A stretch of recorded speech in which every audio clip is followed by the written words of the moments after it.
Comme de coutume, la saison des pluies arrive avec son lot de malheur dans la ville de Pointe-Noire. Preuve, la pluie d'hier à aujourd'hui a entraîné des dégâts importants, surtout au niveau des artères de la capitale économique. Ici, comme vous pouvez vous en rendre compte, nous sommes entre la Banque centrale, le rond-point Joseph Poibou vers le palais de justice de grande instance de Pointe-Noire et le consulat de France, où les avenues ont été vite transformées en grands fleuves, renvoyant ainsi l'image d'une ville en mal de modernisation. Quoi de plus normal si certains chauffeurs ont saisi l'occasion propice pour venir nettoyer leur voiture à ciel ouvert comme s'ils se trouvaient dans un lavage auto.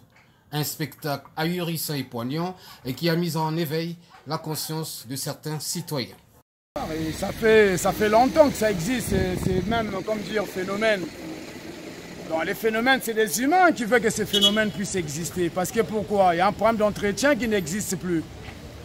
Depuis à l'époque des colons, ces caniveaux existent, mais ça demande l'entretien et on n'entretient pas et on ne les débouche pas. Et donc il y a plein de chassés qui existaient, des placiers qui existaient, qui sont dans les caniveaux, qui ont bouché depuis longtemps. Et voilà, on ne sait pas comment l'entretenir. Et tout le temps, chaque saison de la pluie, quand il y a la pluie, c'est la même chose. Et c'est le même. Ce que vous êtes en train de voir aujourd'hui, c'est pas aujourd'hui. Il y a les jours qui ont la pluie de 2-3 jours, mais il faut te dire que c'est les maisons qui sont à côté qui vont s'inonder, des bureaux, nanana. On ne sait même pas les tribunaux qui est derrière nous ou devant nous, comment ça va exister.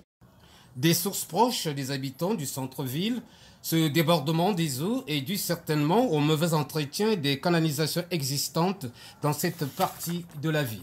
Et cela date de plusieurs printemps.